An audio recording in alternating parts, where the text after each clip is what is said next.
tiba di sana memakan coklat. Jika kita umat Nabi Muhammad, jawablah salam saya dengan penuh semangat. Assalamualaikum warahmatullahi wabarakatuh.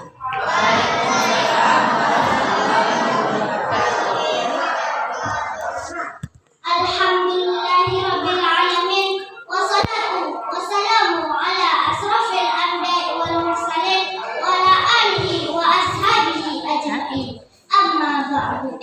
Pertama dan paling utama, marilah kita panjatkan puja dan puji syukur kita kepada Allah Subhanahu wa taala atas rahmat dan karunia-Nya serta nikmat yang tak terhingga kepada kita semua. Alhamdulillah. Salawat dan salamnya semoga terlimpah kepada seorang tokoh, the best freshman, pemimpin tak bergaji, guru tanpa sertifikasi. Beliau adalah kekasih Allah, pengangkat Rasulullah, buat kita Habibullah, putranya Abdullah dan Aminah. Tak lain dan tak bukan, ialah Nabi besar Muhammad sallallahu alaihi wasallam. Hadirin wal hadirat rahimakumullah. Dalam waktu yang singkat ini, perkenankan saya menyampaikan pidato yang berjudul Indahnya Kepribadian Rasulullah sallallahu alaihi wasallam. Hadirin sekalian, Nabi Muhammad sallallahu alaihi wasallam merupakan uswatan hasanah, yaitu suri teladan yang baik bagi manusia.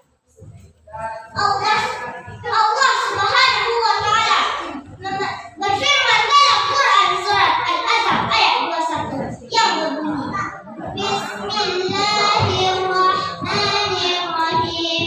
Laqad kana lakum fi Rasulillahi uswatun hasanah.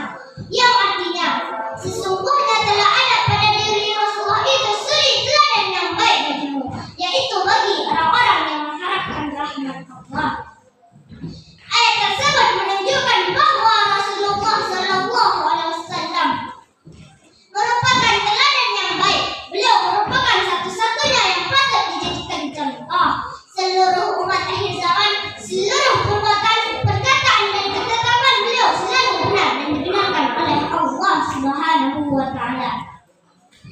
Ibnu Katsir menerangkan bahwa ayat yang mulia ini merupakan dalil pokok yang paling besar yang menganjurkan kepada manusia yang beriman agar meniru Rasulullah sallallahu alaihi wasallam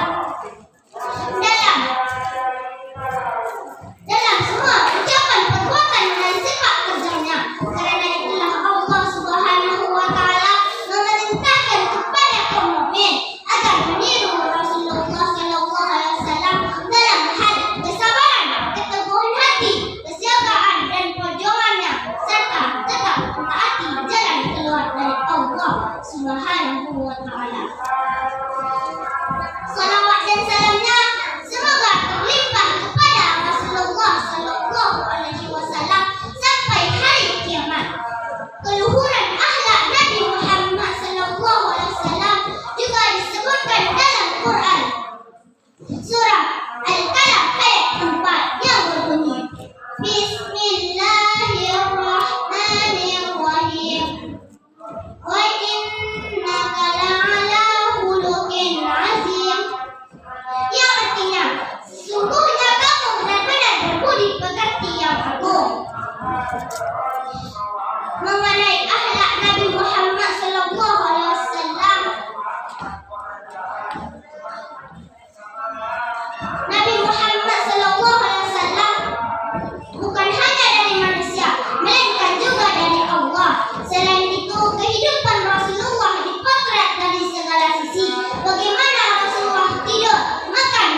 seluruh